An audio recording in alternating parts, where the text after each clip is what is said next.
அர்ஜுனாபுரம் என்ற அழகான கிராமம் இருந்தது. அந்த கிராமத்துல எந்த பக்கம் பார்த்தாலும் மாமரங்களும், தென்னை மரங்களும், வாழை மரங்களும், தேக்கு மரங்களும் என்று பார்ப்பதற்கே செழிப்பாக பச்சை பசேல் என்று பசுமையாக இருக்கும். இந்த அர்ஜுனாபுரத்தை தலைமையிடமாக கொண்ட மதுராபுரி நகரத்தில் பிறந்த ராமலிங்க மகாராஜாவிற்கும் இந்திராணி என்பவருக்கும் திருமணம் நடந்தது. இவர்களுக்கு திருமணம் முடிந்து பல வருடங்களுக்கு பிறகுதான் குழந்தை பேரு கிடைத்தது. மொத்தம் அவர்களுக்கு 2 குழந்தைகள் இருந்தனர். மூத்த குழந்தையின் பெயர் நல்ல தம்பி, இளைய குழந்தையின் பெயர் நல்ல தங்காள். இந்த 2 குழந்தைகளுமே நல்ல செல்வ செழிப்போடு வளர்ந்து வந்தனர். ராமலிங்க மகாராஜாவிற்கு முதுமை காலம் வந்தது. தான் உயிரோடு இருக்கும் போதே நல்ல தம்பிக்கு முடிசூட்டி விட வேண்டும் என்று முடிவு செய்தார். உடனே குந்தல தேசத்தை ஆட்சி புரிந்து வந்த கோமகனின் மகள் மூலி அலங்காரியை திருமணம் செய்து வைத்தார்.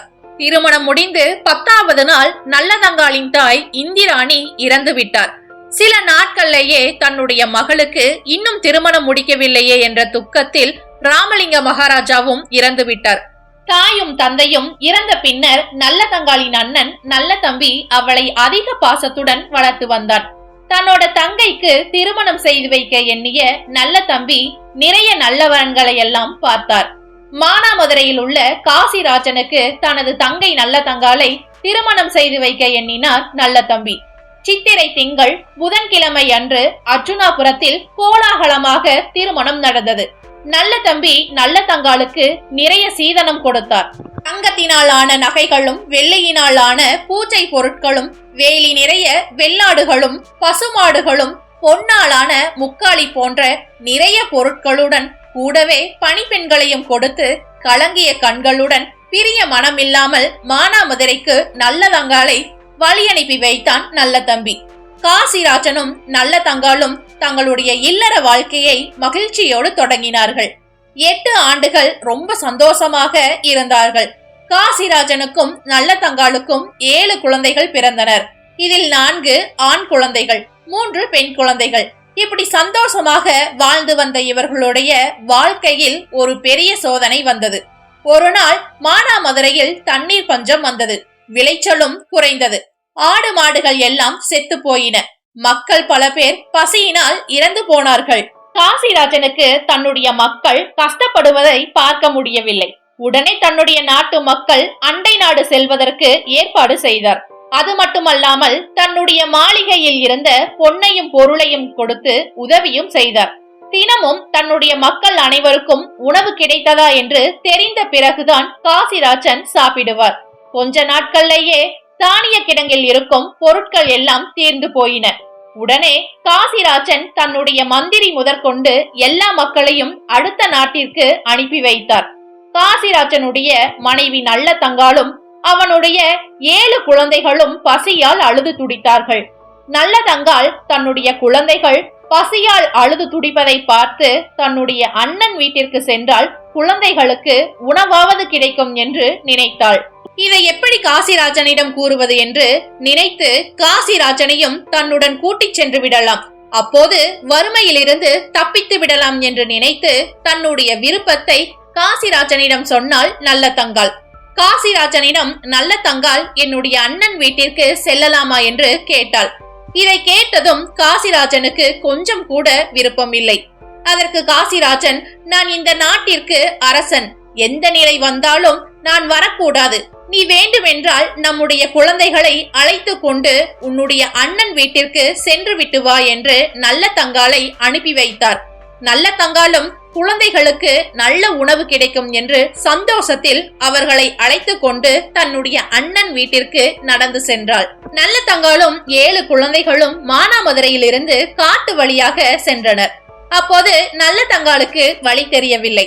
பக்கத்தில் இருந்த மரத்தின் அடியில் இளைப்பாறினார்கள் நல்ல தங்காளும் 7 குழந்தைகளும். பசி பசி என்று குழந்தைகள் அழுது கொண்டே இருந்தனர். அதை கண்டு நல்ல தங்காளும் கதறி அழுதாள். அழுகுரலை கேட்டதும் வேடர்கள் எல்லோரும் ஓடி வந்து நல்ல தங்காளை விசாரித்தனர். தலைவிரி கோலமாக பசியால் மெலிந்து போய் யார் என்றே அடையாளம் தெரியாமல் இருந்த நல்ல தங்காளை பார்த்தவுடன் வேடர்குல தலைவன் வாய் விட்டு அழுதார். ஏனென்றால் அந்த வேடர்குல தலைவன் யார் என்றால் நல்ல தம்பிதான், நல்ல தங்காளின் உடன் பிறந்த அண்ணன். புலி ஒன்று ஊர் மக்களை துன்பப்படுத்தி கொண்டே இருந்தது. அந்த புலியை வேட்டையாடுவதற்கே வேடர் உருவத்தில் இருந்தார் நல்ல தம்பி. நல்ல தங்காளை பார்த்து நல்ல தம்பி கதறி அழுதார். நடந்ததை எல்லாவற்றையும் நல்ல தங்காள் தன்னுடைய அண்ணனிடம் சொன்னாள். இதை கேட்டதும் நல்ல தம்பி, தங்கையே, நான் வந்த வேலை இன்னும் முடியவில்லை. வேலை முடிவதற்கு இன்னும் 2 நாட்கள் ஆகும். முதலில் குழந்தைகளை அரண்மனைக்கு அழைத்து கொண்டு போ. அங்க அண்ணி உனக்கு வேணுங்கிறதை எல்லாம் தருவாள் என்று கூறிவிட்டு நல்ல தம்பி தன்னுடைய பரிவாரங்களை அழைத்து தன்னுடைய தங்கை நல்ல தங்காளை அரண்மனைக்கு அழைத்து செல்லுமாறு உத்தரவிட்டான். அந்த நேரத்தில் அர்ஜுனாபுரம் அரண்மனை மாடத்தில் பெண்கள் சேவகம் செய்ய ரொம்ப சந்தோஷமாக உட்கார்ந்து இருந்தாள் நல்ல தம்பியின் மனைவி மூலி அலங்காரி. மூலி அலங்காரிக்கு செந்திலபதி என்ற தம்பி இருந்தார். இவன் நல்ல தங்காளும் அவளுடைய 7 குழந்தைகளும் வறுமையால தன்னுடைய நாட்டை விட்டு தன்னுடைய அண்ணனை தேடி வந்திருக்கிறார்கள் என்ற செய்தியை நல்ல தங்காளும் அவளுடைய குழந்தைகளும் அரண்மனைக்கு வருவதற்கு முன்னாடியே காட்டில் நடந்த நிகழ்ச்சியை தன்னுடைய சகோதரி மூலி அலங்காரியிடம் அவசரமாக சொன்னார். இதை கேட்ட மூலி அலங்காரிக்கு பயங்கரமாக கோபம் வந்தது. அடடா, நல்ல தங்காள் மறுபடியும் அரண்மனைக்கு வந்து விட்டாளா? இனி இங்கே இருக்கும் சொத்தை எடுத்துக்கொண்டு சென்று விடுவாள் என்று நினைத்து அங்கிருந்த பணிப்பெண்கள் அனைவரையும் போகச் சொல்லிவிட்டாள். அரண்மனையில் உள்ள உணவுப் பொருட்கள் எல்லாவற்றையும் பாதாளத்தில் உள்ள அறையில் கொண்டு போய் மறைத்து வைத்தாள். அதன் பிறகு தானும் ஒரு மூலையில் சென்று படுத்துக்கொண்டாள். கொஞ்ச நேரத்தில் அரண்மனை வாயிலை நுழைந்தவுடன் வாசல் கதவு அடைத்திருந்தது. நல்ல தங்காள் இங்கு ஏதோ தவறு நடக்கிறது என்று உணர்ந்து கொண்டாள். கதவிற்கு அருகில் சென்றதும் நல்ல தங்காள், அண்ணி, கால் கைகள் எல்லாம் வலிக்கிறது. என்னுடைய பிள்ளைகள் பசியால் அழுகிறார்கள். கதவை திறங்க அண்ணி என்று கதவை தட்டினாள். ஆனால் மூலி அலங்காரி கதவை திறக்கவே இல்லை. நல்ல தங்காள் அழுது கொண்டே இறைவன் சிவபெருமானை நினைத்து, ஈஸ்வரனே, என்னுடைய பிள்ளைகள் பசியார கதவை திறங்க என்று கதறி அழுதாள். கொஞ்ச நேரத்தில் அரண்மனையின் கதவுகள் தானாகவே திறந்தது. உடனே நல்ல தங்காள் தன்னுடைய குழந்தைகளை அழைத்து கொண்டு மூலி அலங்காரி இருக்கும் இடத்திற்கு சென்றாள். அண்ணி, என்னுடைய குழந்தைகள் பசியால் துடிக்கின்றனர். ஏதாவது சாப்பிடுவதற்கு கொடுங்கள் என்றால் நல்ல தங்காள். கொஞ்சம் இரு, கேழ்வரகு வேண்டும் என்றால் தருகிறேன் என்று கூறிக்கொண்டு அதை உன்னுடைய பிள்ளைகளுக்கு கொடு என்று சொல்லி தன்னுடைய பணிப்பெண்ணை அனுப்பி வைத்தாள். அதன் பிறகு மூலி அலங்காரி இன்னொரு பணிப்பெண்ணை அழைத்து நல்ல தங்காளுக்கு ஒரு பச்சை மட்டையும் ஓட்டை பானையும் கொடு, அதை கொண்டு சமைக்கட்டும் என்று கூறினாள். அந்த பணிப்பெண்ணும் நல்ல தங்காளுக்கு ஒரு பச்சை மட்டையும் ஓட்டை பானையும் கொடுத்தாள். எப்படியோ கேழ்வரகை அரைத்து கஞ்சி காய்ச்சுவதற்காக அடுப்பை பற்ற வைத்தாள் நல்ல தங்காள். அடுப்பு எரியவே இல்லை. உடனே நல்ல தங்காள் அழுது கொண்டே, தாயே அன்னபூரணி, நான் பத்தினி பெண் என்றால் இந்த அடுப்பு எரிய வேண்டும் என்று சொன்னாள். உடனே அடுப்பு கொழுது விட்டு எரிந்தது. இதை பார்த்த பணிப்பெண்கள் பயந்து போய் மூலி அலங்காரியிடம் ஓடி போய் இந்த விஷயத்தை கூறினர். இதை கேட்டதும் மூலி அலங்காரிக்கு கோபம் வந்தது. நல்ல தங்காள் இருக்கும் இடத்திற்கு மூலி அலங்காரி வந்தாள். மூலி அலங்காரி நல்ல தங்காளை பார்த்து, உன்னுடைய திருமணத்தின் போது நீ எடுத்துக்கொண்டு சென்ற செல்வம் எல்லாம் பத்தாதா என்று இந்த அரண்மனையை கொளுத்த பாக்கிறாய் என்று சொல்லிவிட்டு கேழ்வரகு கஞ்சி கொதித்துக் கொண்டிருக்கும் பானையை தனது காலால் எட்டி உதைத்தாள். பானையில் உள்ள கஞ்சி எல்லாம் தரையில் சிதறி கிடந்தன. இதை பார்த்ததும் பசியால் இருந்த நல்ல தங்காளின் குழந்தைகள் தரையில் சிந்திய கஞ்சியை வலித்து குடித்தனர். நல்ல தங்காளுக்கு இந்த காட்சியை பார்க்கவே முடியவில்லை. இனியும் இங்கு இருந்து அவமானப்படக்கூடாது என்று நினைத்து கொண்டு தன்னுடைய 7 குழந்தைகளையும் அழைத்து கொண்டு சென்று விட்டாள். பாலடைந்த கிணற்றை தேடி சென்றாள் நல்ல தங்காள். தன்னுடைய அண்ணன் வந்தால் தன்னுடைய வழியை தெரிந்து கொள்வதற்காக போகின்ற வழிகள் எல்லாம் ஆவாரம்பூ செடிகளை உடைத்து போட்டுக்கொண்டே சென்றாள். கொஞ்ச தூரம் சென்ற பிறகும் எந்த ஒரு கிணற்றையும் காணவில்லை. அந்த காட்டில் 3 பேர் ஆடு மாடு மேய்த்து கொண்டிருந்தனர். அவர்களிடம் சென்று நல்ல தங்காள், எங்களுக்கு ரொம்ப தண்ணீர் தாகமாக உள்ளது, பக்கத்துல ஏதாவது கிணறு இருக்கிறதா என்று கேட்டாள். உடனே ஆடு மேய்ப்பவர்களின் 3 ஒருவர், ரொம்ப தூரத்துல கருப்பராயன் கோயில் உள்ளது, அதை தாண்டி போனால் ஒரு கிணறு இருக்கிறது என்று கூறினான். உடனே நல்ல தங்காள் கிணறு இருக்கும் இடத்திற்கு வந்தாள். தன் கணவரின் பேச்சை கேட்காமல் அலையா விருந்தாளியாக வந்தது தவறு என்று நினைத்து அழுதாள். குழந்தைகள் நன்றாக தூங்கிக் கொண்டிருந்தனர். குழந்தைகள் முழித்து விட்டால் அவர்களை கிணற்றில் போடுவதற்கு மனசே வராது.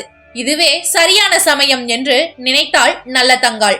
தன்னுடைய தாலியை கழற்றி தன்னுடைய கணவனோ அல்லது அண்ணனோ தன்னை தேடிக் கொண்டு வந்தால் அவர்களுடைய கண்ணில் படுமாறு கிணற்றில் மேட்டில் வைத்தாள் நல்ல தங்காள். உடனே கிணற்றை 3 முறை சுற்றி வந்து ஒவ்வொரு குழந்தைகளாக தூக்கி கிணற்றில் போட்டாள். இந்த சத்தம் கேட்டு நல்ல தங்காளின் மூத்த மகன் முழித்துக் கொண்டான். அம்மாவிடம் இருந்து தப்பி ஓட முயற்சி செய்தான். அவன் அம்மாவிடம், என்னை மட்டுமாவது தப்பித்து போக விடுங்கம்மா, நம்முடைய வம்சத்தின் பேர் சொல்ல நான் மட்டுமாவது இருக்கிறேன் என்று கதறிக்கொண்டே அழுதான். நல்ல தங்காலும் தன்னுடைய மகனின் பேச்சை கேட்டுக்கொண்டு அழுது கொண்டே தன்னுடைய மூத்த மகனை பிடித்து கிணற்றில் தூக்கி போட்டுவிட்டு கடைசியில் தானும் கிணற்றில் குதித்தாள். நல்ல தங்காலும் அவளின் 7 குழந்தைகளும் கிணற்றில் இறந்து பிறந்தனர். இந்த நேரத்துல நல்ல தங்காளின் அண்ணன் நல்ல தம்பி வேட்டையை முடித்துக் கொண்டு அரண்மனைக்கு வந்தான். தன்னுடைய தங்கையையும் 7 குழந்தைகளையும் அரண்மனை முழுவதும் தேடினான். அவர்கள் அங்கு இல்லை. உடனே தன்னுடைய மனைவி மூலி அலங்காரியிடம் கேட்டான் நல்ல தம்பி. மூலி அலங்காரி, நானே உடம்பு முடியாமல் படுத்துக் கொண்டிருந்தேன். அப்படி இருந்தும் உங்கள் தங்கைக்கு சுவையான உணவுகளை சமைத்து சாப்பிட கூப்பிட்டேன். ஆனால் அவர்கள் எல்லோரும் அண்ணன் வந்து சாப்பாடு போட்டால்தான் சாப்பிடுவோம், இல்லை என்றால் சாப்பிட மாட்டோம் என்று கோபப்பட்டு இங்கிருந்து சென்று விட்டனர் என்று பொய் சொன்னாள் மூலி அலங்காரி. நல்ல தம்பிக்கு தன்னுடைய மனைவி சொன்னது சரியாக படவில்லை. உடனே நல்ல தம்பி அங்குள்ள பணிப்பெண்களிடம் விசாரித்தார்.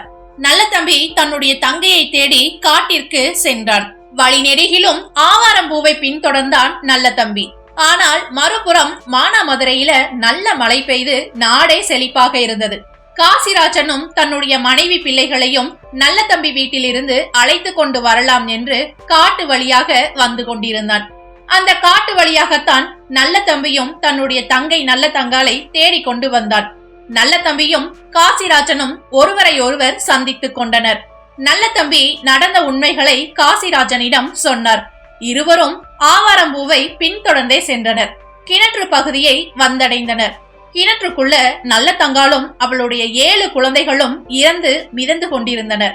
காசிராஜனும் நல்ல தம்பியும் கதறி அழுதனர். அவர்களை கிணற்றில் இருந்து வெளியே எடுத்து ஈமக்காரியங்களை செய்தனர். காசிராஜன் தன்னுடைய மனைவி குழந்தைகள் இறந்த துக்கம் தாங்காமல் அவனும் இறந்து விட்டான். நல்ல தம்பிக்கு ரொம்ப கோபம் வந்தது. இதற்கு காரணமான மூலி அலங்காரியையும் அவளுடைய வம்சத்தையுமே அழிக்க வேண்டும் என்று ஒரு சபதம் எடுத்தான் நல்ல தம்பி. உடனே அரண்மனைக்கு சென்று தன் மனைவி மூலி அலங்காரியிடம், ஒரு துக்கம் நடந்த வீட்டில் நல்ல காரியம் உடனே நடத்த வேண்டும். இதனால் உன்னுடைய தம்பி செந்திலபதிக்கு திருமணத்தை நடத்தி வைக்கலாம். உன்னுடைய சொந்த பந்தங்களை வர சொல்லு என்றான் நல்ல தம்பி. மூலி அலங்காரிக்கு ரொம்ப சந்தோஷம். திருமண ஏற்பாடுகள் எல்லாம் தடபுடலாக நடந்தது. நல்ல தம்பி தன்னுடைய அரண்மனையில் உள்ள சிற்பியை அழைத்து ஒரு பொய்யான மண்டபத்தை தயார் செய்யும்படி கூறினான். மூலி அலங்காரியின் சொந்த பந்தங்களை அந்த மண்டபத்திலும் நல்ல தம்பியின் சொந்த பந்தங்களை அவனுடைய அரண்மனையிலும் தங்க வைத்தான்.